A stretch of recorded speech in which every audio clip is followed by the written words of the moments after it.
Mala pa ni San Beda, kining nahitabo sa kahoyng igira sa pagtunglo ni Jesus. Usa kini ka pasumbingay. Lahi ang sambingay, no? Parable ang sambingay. Pasumbingay na siya gayud gipasabot nga naara sa iyang atubangan. Usahay makayunta nga kalain ni Jesus kay manungadyaw ba siya, manunglo ba siya. Pero tagbuhat kini ni Jesus tungod sa tinuod gayud nga nahitabo. Kay ang mga Pariseo dili man gayud mutuo sa iyang gitudlo.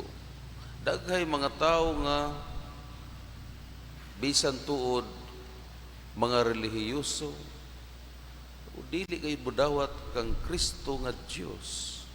Nindot ang ilang pagtuman sa ilang relihiyon pagka mura og kahoyng igira nga dahon ray nakapuno ni ini. Gana gayud tan-awon, pwede ka makasilong. Pero ang problema kay wa may bunga kung sa may kapuslanan ni ini. Pero mulalis pa gayud kita kay dili man kunting bunga.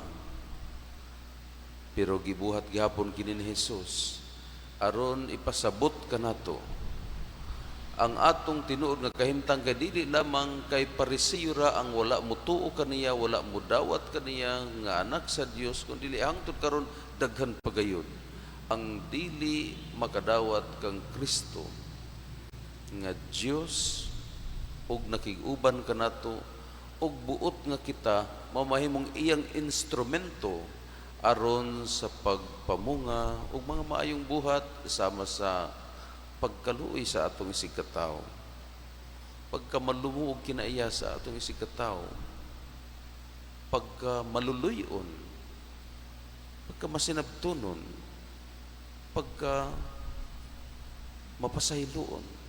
Kana nga mga espirituhanon nga mga bunga na dawat nato kana sa atong kumpirma o gisaulog nato mi atong miaging Domingo apan gigutom pagayod gihapon ang Ginoo.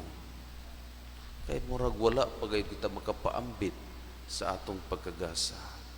Mao nga sama ni ining kahoyng igira gitunglo ni Jesus aron ipasabot sa mga tinun-an nga mausab kini ang dangatan sa mga tao. Kay base kun ang ilang pagdawat kang Kristo usa ra ka barkadahan nga exclusive ra sa ila.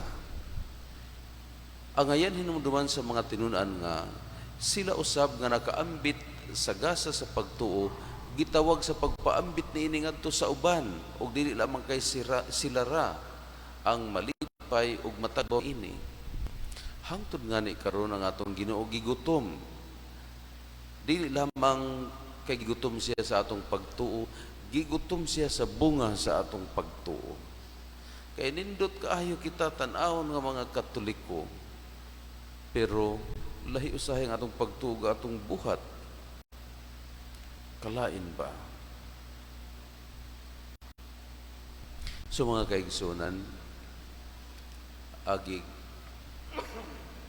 pagbinaylo ay kung kita gigutom sa pulong sa Dios, ang Dios usab gigutom sa atong mga maayong buhat.